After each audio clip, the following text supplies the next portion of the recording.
오늘 제가 요한복음 10장 11절에서 15절 말씀으로 선한 목자에 대해서 말씀을 한번 나눠보려고 해요. 11절, 나는 선한 목자라 그랬어요. 선한 목자. 목자 앞에 선한이라고 하는 단어가 기록되어 있는데 이건 칼로스라고 하는 헬라어인데 good, 영어로는 번역이 good으로 되어 있지만 beautiful 또는 power, 강력한 이런 의미까지도 다 담고 있어요. 선한 목자는 착한 목자가 아니고 선한 목자가 아니고 강력하고 아름다운 목자를 선한 목자. 그래서 무능해서 양을 뺏기는 것이 아니라 양을 찾아올 수 있는 목자를 선한 목자다 그래요. 그러니까 우리의 예수님은 그냥 착하신 분이 아니에요.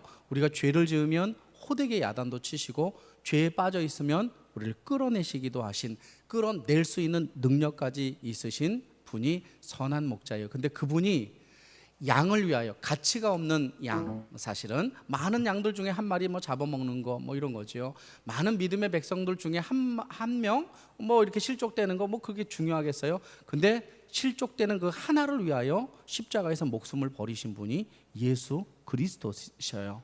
그러니까 우리의 삶을 위하여 그는 못하실 일이 없으며 우리의 인생을 책임지시는 분이, 이분이 선한 목자예요. 근데 중요한 거는 이겁니다. 14절, 나는 선한 목자라 그랬어요. 우리는 이제 선한 목자가 어떤 분인지에 대해서 얘기를 나눴고, 선한 목자라, 나는 내 양이 있다는 거예요. 내 양. 그러니까 선한 목자는 누구에게나 선한 목자가 아닙니다. 어떤 자에게는 심판의 목자로 등장할 수도 있습니다. 선한 목자가 선한 목자가 되기 위하여서는 내가 그분의 양이냐에 대해서 한번 우리가 생각해 보아야 되지요. 그냥 아주 쉽게 표현해서는 우리가 주님의 자리에 있다라고 생각할 때 그것이 내가 하나님의 양이구나 이렇게 그냥 인정할 수 있지만, 한 발짝 조금 더 지나가서 나는 진정으로 그분을 나의 목자로 섬기느냐에 대한 부분은 다른 문제일 것 같아요. 그래서 선한 목자와 양의 관계 속에서 이 두 가지가 같아야 되는데, 14절, 나는 선한 목자라, 나는 내 양을 알고 양도 나를 알아야 된다라고 말하는 거예요. 그러니까 우리가 주님을 모르고 주님의 자녀다라고 말하는 것은 그것은 아니다. 선한 목자가 선한 목자가 되기 위하여 선한 목자가 선한 목자의 능력을, 우리가 그 능력을 경험할 수 있는 것은 내가 그의 양이며 나도 그분이 나의 목자인 것을 인정하는 관계가 됐을 때, 그때 비로소 그분의 전능하심을 우리가 경험할 수 있다라고 하는 거예요. 예전에 이스라엘에 한번 방문한 적이 있었는데, 이스라엘에 가보면 홀로코스트, 그러니까 2차 대전 때 폴란드 지역에서 죽었던 유태인들을 기억하자, 기념하자 해서 기념관이 있고, 기념하자라고 하는 그 기념탑 밑에는 유태인의 사진하고 이름이 쫙 이렇게 기록되어 있어요. 쫙. 그래서 그 사람들을 일일이 얼굴과 이름과 태생을 쭉 이렇게 살펴볼 수 있는데, 제가 세어보지는 않았지만 200만 명, 이렇게 200만 명 정도가 이렇게 있었어요. 그런데 좀 희한하죠. 우리는 아우슈비츠에서 세상을 떠난 유태인을 600만이라고 이렇게 이야기하잖아요. 그죠? 600만. 차이가 있어, 숫자상의 차이가. 근데 부풀려진 것은 맞아요. 왜냐하면 그 당시 유럽에 살고 있었던 유대인들은 600만 명 정도 되었어요. 600만. 그러니까 다 죽지는 않고 일부가 죽었지요. 그런데 그 기념관 앞에 가보면 동상이 유일하게 하나가 딱 서 있는데, 그 동상이 유태인의 동상이 아니라 폴란드 사람, 폴란드 할아버지의 동상이 이렇게 있고, 아이들 이렇게 끌어안고 있는 장면으로 되어 있는 그 동상이 하나 있어요. 근데 그 동상의 주인공이 누구냐면 폴란드의 초등학교 선생님이었던 코르자크라고 하시는 분이에요. 코르자크. 근데 이 코르자크라고 하는 분은 폴란드에 살고 있었던 유태인들을 잡아갈 때, 특별히 어린아이를 잡아갈 때 어린아이들과 함께 아우슈비츠에서 그의 목숨을 다했던 선생님이에요.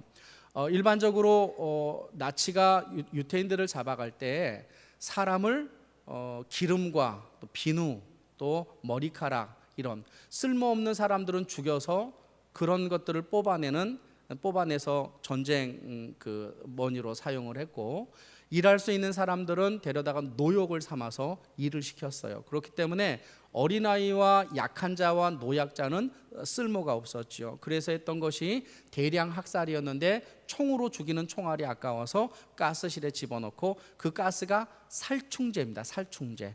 곧바로 죽지 않습니다. 이건 잔인한 겁니다. 잔인한 거. 총으로 죽는 것이 가장 선하고 그 다음에 먹고 즉사하는 것이 이게 가장 선한데 살충제를 뿌리면 한 20분 정도 막 벽을 긁으면서 고통 중에 죽어간다고 그래요. 아주 잔인하지요. 예전에 우리나라 사약도 그랬어요. 우리나라 사약 먹으면 곧바로 피 흘리고 이렇게 하는 게 아니고 어떤 사람은 먹고 안 죽어가지고 3번 사약을 내린 사람도 있어요. 역사책에 보면 보통 먹으면 한 1시간에서 2시간 정도 이게 보디끼다가 그렇게 죽어요. 그런데 이 코르자크 선생님은 초등학교에 들어왔던 유태인이 아이들을 끌어갈 때 아이들이 그 두려움에 떨고 선생님을 끌어안고 이렇게 있을 때 그 아이들을 위로했죠. 걱정하지 마라, 나도 너와 함께 갈 거야, 걱정하지 마 하고 트럭에 탔었던 선생님, 이분은 폴란드인이었지 유태인이 아니에요. 말 한마디면 살 수 있어요. 나는 폴란드인이다 라고. 그런데 그 아이들을 사랑하는 마음에 자동차에 올라탔고 제1수용소, 폴란드 제1수용소 아우슈비츠는 2수용소이지요. 1수용소에 도착하면 사람을 구분해요. 어떻게 구분하느냐? 조금 전에 얘기했던 쓸모 있는 사람, 쓸모 없는 사람을 구분해요. 쓸모 없는 쪽에는 노약자와 연약한 사람과 그리고 어린아이가 소속돼 있고 쓸모 있는 사람들은 제2차 수용소로 옮겨지게 되어 있어요. 1차 수용소의 가스실에 이 모든 아이들과 어른들을 집어넣어서 이제 교살하는 거예요. 그런데 아이들이 그 20분 동안 소리 지르는데 안 들리겠어요? 그 소리가. 그 소리를 들으면서 겁에 질려 있을 때 그 아이들 하나하나 이름을 불러가면서 걱정하지 마, 선생님이 거기에 같이 들어갈 거야 라고 말하고 결국 그 아이들과 함께 가스실에 들어가서 그의 생을 마쳤던 선생님이 이 코르자크 선생님이에요. 유태인에게 있어서는 아주 특별히 귀한 분이어서 그들이 그를 잊지 말자 이렇게 동상까지 만들었죠. 그런데 우리가 믿는 선한 목자이신 예수님은 이보다도 더 위대하다라고 하는 거예요. 왜 위대할 수 있느냐? 코르자크 선생님은 자기의 목숨을 버려 아이들과 함께 죽었어요. 그러나 예수님은 자기의 목숨을 버려 우리를 살리신 거예요. 우리가 믿고 있는 이 선한 목자이신 예수는 어떤 분일까? 오늘 본문을 통해서 선한 목자이신 예수님에 대하여서 저와 여러분이 몇 가지만 한번 생각해 보고, 우리가 예수를 믿잖아요. 이왕 예수를 믿은 것이 아니라, 왜 제가 그런 표현, 이왕 예수가 아니라니까요. 우리가 예수를 믿은 건 특별하게 예수를 믿는 거예요. 이 자리에 앉아 있는 것 이왕 온 것이 아니고 하나님의 부르심 없이는 절대로 올 수가 없다는 거예요. 그렇다고 한다면 우리가 그 예수, 우리의 인생 속에 누구와 그 무엇과도 바꿀 수 없는 그분과 호흡하며 교제하며 살아간다면 얼마나 에너지가 넘치고 힘이 넘칠까요?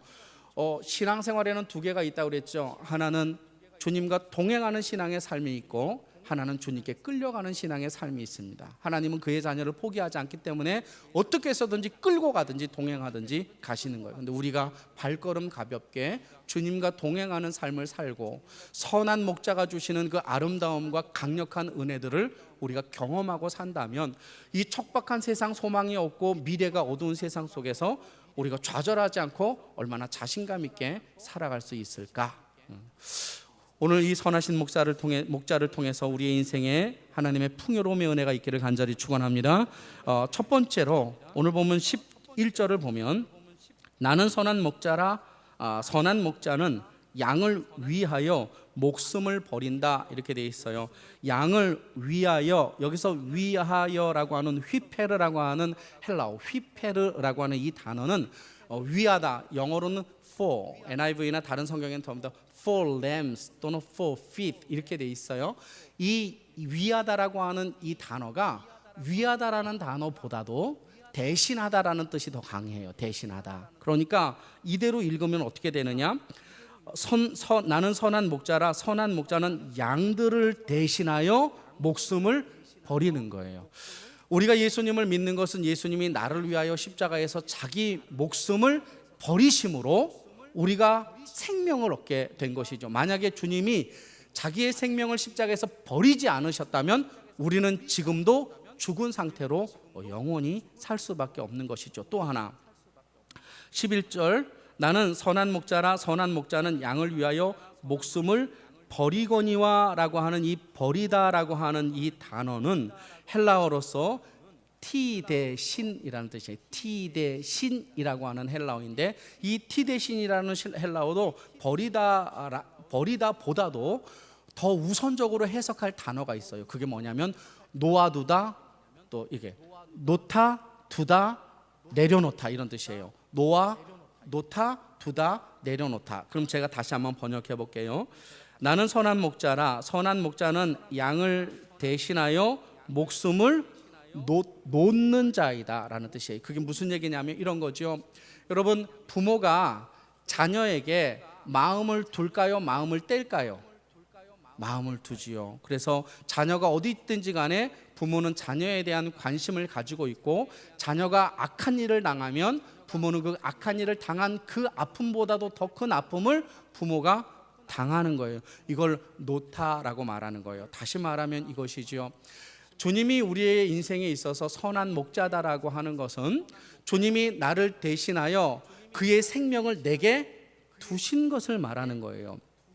선한 목자가 선한 목자로 내 인생 속에 적용이 되려면 먼저 중요한 원리가 있는데, 그 첫 번째 원리가 양을 위하여 생명을 주신 분을 만나야 된다는 거예요. 우리가 주님을 만난다라고 하는 것은 내가 그분 때문에 내가 살아있구나라고 하는 것을 고백하는 거예요. 여러분, 이 고백은 쉽지 않습니다. 저는 중학교 2학년 때 예수를 만났어요. 예수를 만나고 얼마나 좋은지, 그 중학교 2학년 때 저의 비전이 과학자였어요. 과학자였는데 비전이 바뀌었어요. 무엇으로 바뀌었느냐? 나는 예수님을 위하여 사는 자로 살아야 되겠다 해서 바뀐 거예요. 그러니까 목사가 되든 뭐 교사가 되든 뭐가 되든 어떤 것을 하든지 간에 나는 주님을 위하여서 살아야 되겠다라고 하는 게 중학교 2학년 예수 만난 아이의 고백이었습니다. 혹시 여러분들 중에 예수를 아직 만나지 않았거나 예수를 만난 사람이 있다면 저의 말을 이렇게 공감할 거예요. 만나지 못하신 분들은 만나야 되겠구나, 저런 게 만나는 거구나를 또 이렇게 알게 되겠죠. 그러나 그렇게 만났음에도 불구하고 저는 지식이 부족하여서 신앙생활은 하고 있었지만 하나님이 원하는 삶의 모습은 살아가고 있지 않았던 거예요. 근데 그 중에 하나가 어떤 거였냐면 예수님이 나를 위해서 죽었다는 게 이게 인정이 안 되는 거예요. 인정이. 그리고 그게 귀하다라고 생각이 드는 게 아니에요. 왜냐하면 여러분 있죠. 지사인인 살신성인, 지사인인이라 살신성인하다. 이게 공자가 쓴 말인데 안중근 의사가 족자로 만들어가지고 일본에 남겼다가 우리나라에 반환된 건데, 지사는 뭐냐? 뜻지자에 선비사자예요. 선비가 뜻을 품고 사람인자에 어질인자, 사람이 자애, 사랑을 품으면, 인자함을 품으면 살신성인할 수 있다. 자기의 목숨을 의를 위하여 내놓을 수 있다라고 하는 이야기. 저는 제가 존경했던 분이 누구냐? 저는 안중근 의사였어요. 제가 외우는 사자성어들 중에서도 지사인인, 살신성인. 여러분, 우리가 이렇게 존재하는 것, 그 38년 일제의 그 강압 속에서 우리를 위하여 목숨 버려서 우리를 살린 선조들이 있기 때문에 우리가 지금 이렇게 존재하는 것 아니겠어요? 예수님이 나를 위해서 죽었다라고 하는 게 나는 그 정도로밖에 생각이 되지 않았고, 그분이 나를 위해서 그렇게 돌아가셨다는 것이 내 마음속에 그렇게 이렇게 와서 부딪히지가 않은 거예요. 그러니까 고등학교 2학년 때 이렇게 신앙생활을 하면서 그냥 나를 위해서 죽을 사람들 많구나, 때로는 어떤 사람은 지하철에서 사람 하나 구하고 자기 죽는 살신성인 하는 사람이 많은데 예수가 뭐 그렇게 특별할까, 이런 생각들이 제 마음속에 있었죠. 그러다가 성경을 읽기 시작했고 로마서를 읽으면서 로마서 5장에서 제가 깨어졌어요. 로마서 5장 6, 7, 8, 9절에 가보면 이런 표현들이 있어요. 5장 8절에 우리가 아직 죄인 되었을 때에 그리스도께서 우리를 위하여 죽으셨다, 이 말씀이 저의 가슴을 쳤어요. 이게 왜 가슴을 쳤느냐 하면, 저는 다른 사람이 나를 위해서 죽었다라고 하는 것에 대해서 너무 당연시 생각했고, 내가 죄인이다라고 하는 것에 대해서는 전혀 생각하지 않았던 거예요. 안중근 의사나 유관순 열사나 또는 어떤 사람들이 만약에 제가 성범죄, 지금 여기서 죄송합니다, 제가 성폭행을 했어요. 그리고 도망가다가 자동차가 오는데 누가 나를 밀어주면 내가 살 것 같아. 그러면 지나가던 사람이 나를 밀어주고 자기가 차에 치이겠습니까? 당연히 죽을 놈이죠. 너는 거기 깔려서 죽어도 10번 죽어도 나는 널 구해줄 수 없다라고 우리는 분명히 말하거든요. 근데 제가 거기서 깨진 거예요. 내가 죄인이라는 것이고, 그리고 주님이 죄인을 위하여 돌아가셨어요. 죄인을 위하여 생명을 주신 것이지 의인을 위하여 생명을 준 것이 아니었다는 거예요. 나는 끊임없이 내가 살아야 할 존재라고 생각했지 내가 죄인이라고 생각하지 않았던 것이죠. 여러분, 잠자고 있는 사람과 이렇게 잠자고 있는 사람과 자는 척하는 사람을 깨울 때 누가 일어날 것 같아요? 응? 잠자는 사람은 깨우면 일어납니다. 오늘 이 중에서 영적으로 잠이 드신 분 분명히 있습니다. 근데 주님이 만져주시면 분명히 일어납니다. 근데 잠자는 척한 영적 침체에 빠진 사람은 일어나지 않습니다. 아무리 깨워도 잠자는 척하고 있기 때문에 누가 와서 깨워도 일어나지 않습니다. 내가 죄인이라는 것을 인정하고 주님 나를 도와주세요라고 그렇게 자기 자신을 돌아보는 자는 주님의 역사함 가운데 깨지지만, 그러나 내가 그리스도인이다라고 하는 착각 속에서 주님을 못 만났음에도 불구하고 내가 이 자리에 앉아 있다면 나는 깨어날 수 없을 수도 있다는 거예요. 우리가 언제나 주님이 나의 선한 목자이기 위하여서 나는 그의 생명을 이어받았는가에 대해서 고민하고 생각하고 우리가 다시 한번 긴장할 필요가 분명히 있다라고 하는 거예요. 여러분 안에는 뭐가 있어요? 생명력이 있습니다. 다시 한번 얘기해 볼게요. 여러분 안에는 생명력이 있습니다. 우리가 이곳에서 주님의 그 생명력을 다시 도전받고 이 땅의 어려운 모든 것들을 이겨낼 수 있는 능력을 공감하고 우리가 살아가는 거예요. 두 번째, 선한 목자가 선한 목자이기 위하여서 오늘 본문 12절과 13절에 보면 이런 말씀이 있습니다. 싹구는 목자가 아니요 양도 제 양이 아니라. 이 틀린 게 아니에요. 삭구는 누구냐? 여러분, 제가 말씀드렸죠. 각 몇 마리밖에 없는 양들을 한꺼번에 모아서 칠도로 목동을 사는 거예요. 목동을 돈을 주고 삽니다. 그래서 삭군 목자는 돈을 받고 일하는 목사라든지, 오늘날로 얘기하면 뭐 선교사라든지 이런 녹봉을 받고 일하는 사람을 삭군 목양자 또는 삭군 목사라고 그러고, 그 당시에 목자들 중에서는 삭을 받고 아르바이트로 양을 치는 사람들이 있었지요. 그래서 삭군 목자는 나쁜 게 아닙니다. 에스겔서 34장에 양을 물어뜯고 양에게서 피를 뽑아 먹는 건 그 표현을 할 때도 삭군 목자로 사용하는데 삭군이 일이가 되면 그거는 악한 겁니다. 그러나 삭군은 당연히 삭군 돈을 받고 일하는 것이기 때문에 나쁜 것이 아닙니다. 이미지를 우리가 그렇게 나쁘게 표현하지 말아야 돼요. 그리고 또 삭군은 목자가 아니에요. 당연하죠. 그냥 아르바이트생이니까. 또 양도 제 양이 아니라. 당연하죠. 양이 제 양이라고 그러면 도망가죠. 그거 가지고. 그러니까 양도 제 양이 아니에요. 그래서 어떤 일이 벌어지느냐 하면 이리가 오는 것을 보면 양을 버리고 달아나나니 이리가 양을 물어가고 또 해치느냐. 이건 너무나 당연한 거예요. 너무나 당연한 거예요. 이 말은. 이제 오전에도 이렇게 한번 해봤는데 오늘은 우리 찬양대가 그래도 제일 시험 안 들고 그러니까 제가 한번 요한나 집사님이 어떤 커피숍에서 아르바이트를 하고 있었어요. 거기에 강도가 들어왔어요. 그래서 내가 5초 시간을 줄 테니까 빨리 도망칠래? 아니면 너 나와 싸워서 이 카페를 지킬래? 그러면 어떻게 할 것 같아요? 솔직하게 도망갈 것 같아요? 아니면 카페를 위해서 내가 목숨 걸고 싸울 것 같아요? 반반. 혹시 이 중에 카페를 하고 계신 분들, 사람을 쓸 사람 있으면 저분을 사용하면 아주 좋습니다. 아르바이트생이 카페를 지키기 위해서 목숨을 거나요? 진경욱 집사님이 카페 주인이에요. 강도가 들어왔어요. 너 내가 5초 줄 테니까 나가. 안 그러면 너 죽어 라고 했어요. 근데 거기에 내 양들도 있어요. 내 자녀들도 있고 뭐 이렇게 5초 줄 테니까 나가세요. 그럼 나갈 거예요, 안 나갈 거예요? 당연히 안 나가죠. 죽어도. 이게 주인과 아르바이트생의 책임과 의무입니다. 이건 당연한 거예요. 당연한 겁니다. 양은 목자도 아니고 양이 자기 양이 아니기 때문에 이리가 오면 도망가는 건 당연한 거예요. 성격이 이상한 거죠. 근데 여기에는 우리가 모르는 무엇인가가 하나 숨겨져 있습니다. 고대 팔레스틴에서는 목동을 살 때 이렇게 이야기합니다. 야, 이리가 한 마리가 오면 너는 그 이리 한 마리와 싸워서 이겨야 돼. 그러나 이리가 두 마리가 오면 넌 도망가도 돼. 왜냐하면 내 목숨은 소중하니까. 이렇게 계약을 겁니다. 오늘 본문에 보면 사꾼은 목자가 아니요 양도 제 양이 아니라 이리가 오는 것을 보면 양을 버리고 달아나나니 이렇게 돼 있어요.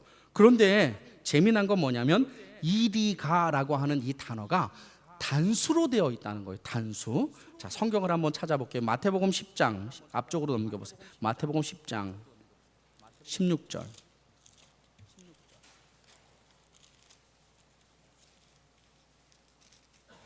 마태복음 10장 16절 같이 한번 읽겠습니다. 시작. 보라, 내가 너희를 보냄이 양을 이리 가운데로 보냄과 같도다. 그러므로 너희는 뱀같이 지혜롭고 비둘기같이 순결하라. 우리를 보냄이 누구 가운데로 보낸다고요? 이리 가운데로 보낸다. 근데 놀라운 것은 이게 단수 같지만 복수입니다. 복수. 마태복음, 마가복음, 누가복음, 요한복음에는 일이라고 번역된 단어가 딱 4번 등장하는데 전부 다 복수로 나오는데 유일하게 본문에서는 단수로 나옵니다. 이것은 무엇이냐면 주인이 목동을 살 때 내가 한 마리가 오면 싸워야 돼. 도망가지 말아야 돼. 여러 마리가 오면 너는 도망가야 돼. 그런데 이 친구는 한 마리가 왔는데 그 의무를 다하지 않고 도망가 버린 거예요. 제가 읽었었던 책 중에 영혼을 움직이는 리더십이라고 하는 커트 센스케라고 하는 이분의 책이 있어요. 이분의 책에 보면 여러분, 이리는 혼자 돌아다닐까요? 때로 돌아다닐까요? 이는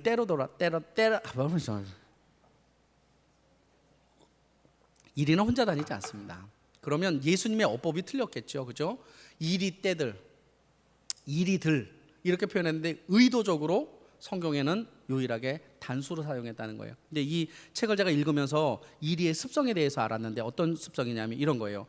이리가 이사를 가거나 뭘 잡아먹으러 가거나 이렇게 움직일 때는 5개의 그룹으로 움직인대요.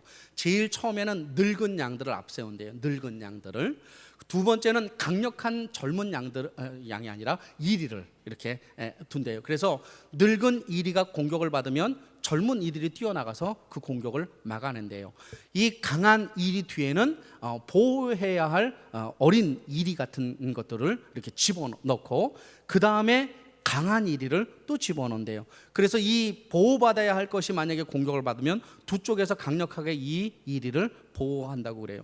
그러면 리더는 어디 있느냐? 이리의 리더는 어디 있냐? 제일 뒤에 있대요. 왜 이리가 제일 뒤에 있느냐? 그 이리는 뒤처지는 이리를 끌고 간다고 그래요. 야, 기가 막히게 똑똑하죠, 그죠? 그래서 이리의 리더십을 배우자 뭐 이런 게 있어요.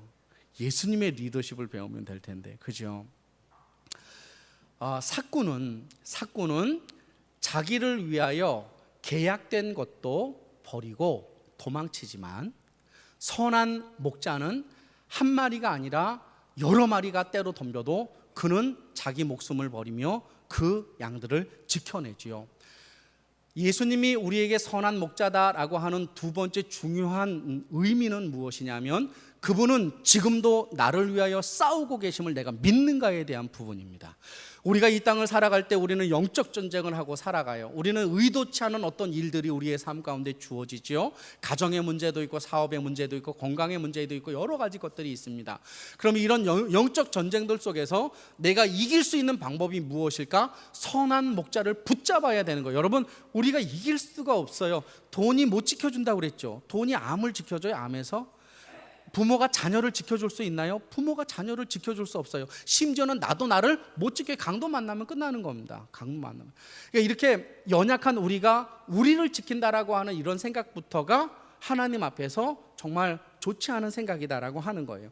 내가 정말로 선한 목자를 믿고 있는가? 그러면 그분이 지금도 우는 사자와 같이 산길자를 두루 다니고 있는 그 사단의 괴계에서 우리를 지키시고 지금도 싸우고 계심을 우리가 믿어야 돼요. 저는 이런 생각이 들었어요. 성도를 위해서 오늘 말씀을 준비하다가 보니까 지쳐있죠. 많이 힘들지 않아요? 지쳐있죠. 만약에 주님이 우리를 위하여서 싸우지 않는다면 우리는 이 모습도 아닌 거라는 거 혹시 아세요? 주님이 지금 우리를 위하여 싸우시기에 우리가 지금 이 모습인 겁니다. 여러분, 신앙은 하나님이 우리를 위하여서 해주는 것도 있지만 우리가 하나님을 향한 갈망과 열정이 필요할 때가 참 많습니다. 그래서 우리의 인생이 언제나 나를 위하여 싸우시는 그 주님을 앞장 세우고 홍해도 가르고 여리고성도 무너뜨리고 요단도 건널 수 있는 그 믿음이 우리에게 있는 자가 선한 목자를 경험하고 살아가는 자입니다. 마지막으로 세 번째는 오늘 본문 14절과 15절, 나는 선한 목자라 나는 내 양을 알고 그랬어요. 나는 내 양을 안다 그랬어요. 양도 나를 아는 것이 아버지께서 나를 아시고 내가 아버지를 아는 것과 같다 이렇게 했어요. 이게 이제 바뀐 거예요. 목자와 양의 관계를 아버지와 아들의 관계로 바꾼 거예요. 그러니까 우리는 주님이 우리를 인도하실 때 단순하게 양 정도로만 생각하고 우리를 이끌어가는 것이 아니라 자기가 아버지가 자기를 알고 자기가 아버지를 알듯이 목자와 양과의 관계는 아버지와 아들과의 관계다라고 하는 거예요. 그러니까 주님이 우리의 사정을 모르실 리가 없지요.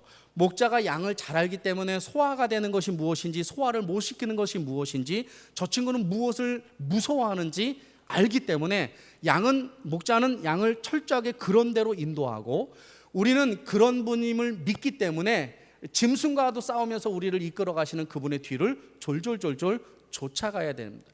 쫓아가지 않는 것은 우리의 결정입니다. 그냥 주저앉아 있으면 그냥 주저앉아 있는 겁니다. 끌고 가지 않습니다.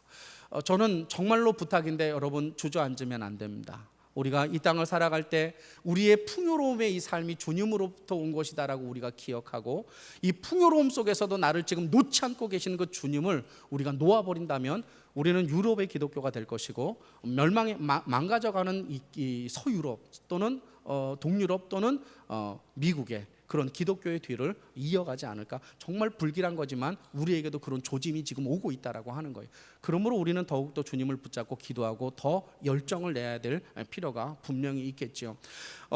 아버지가 아들을 안다라고 했을 때 제가 예전에 보았던 사진이 기억이 나서 한번 준비해 봤어요. 한번 사진 한번 띄워 보실래요?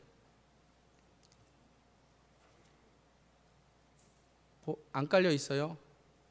9시 예배 때 띄웠는데.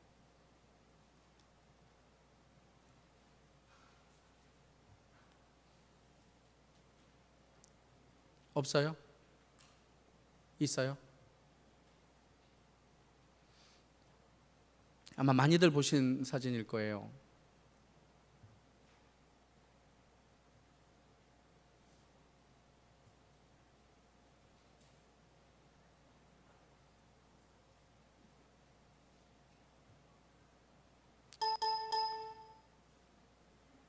안 돼요? 안 되면 넘어가고 빨리. 네, 넘어가겠습니다. 이광기 씨 탤런트 이광기 씨 아시죠? 이광기 씨 아들이 6인가 7살이었는데 2009년도에 맞죠? 2009년도에 신종플루로 목숨을 잃었습니다. 목숨을. 네, 아버지도 잘생겼지만 아들도 되게 이쁘게 생겼어요. 근데 이광기 씨가 그 아들 벽제 화장터에다가 납골당에다 넣어놓고 벽제 화장터에서 화장을 시켰는데, 그때 이광기 씨가 손에 들고 갔었던 것이 저 사진입니다. 뒤로 한번 넘겨 보실래요? 아들 사진을 붙잡고 이제 오열하는 거예요. 오열하는 거.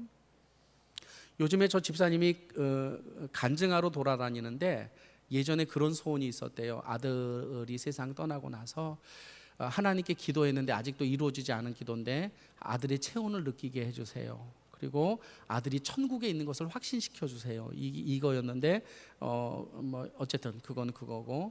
근데 저 손에 장난감이 들려져 있었던 것이 저에게 이렇게 가슴을 다 이렇게 미어지게 만들었어요. 저 장난감 왜 가지고 왔을까요? 아이 화장터로 보내는데 그 아이가 그것을 좋아하는 것을 아버지가 알고 그것으로라도 아이가 위로받았으면 좋겠다 하고 장난감을 들고 온 거예요. 근데 더 중요한 건 뭔 줄 아세요? 아들이 죽었는데 제정신이 아닌데 저걸 들고 왔다는 거예요. 아들이 죽어서 무슨 생각을 하겠어요? 여러분 자녀가 죽으면 아이가 좋아하는 거 들고 따라가겠어요? 맨몸만 쫓아가는 것도 버겁고 힘들단 말이죠. 근데 그 아버지는 그 아들이 무엇을 좋아하는지 그 아들을 위하여 그 맨정신이 아닌 그때에도 그것을 들고 그 아이를 쫓아갔고 화장터로 관이 들어갈 때 그 관을 붙잡고 이렇게 오열하면서 그 안으로 따라 들어갔지요.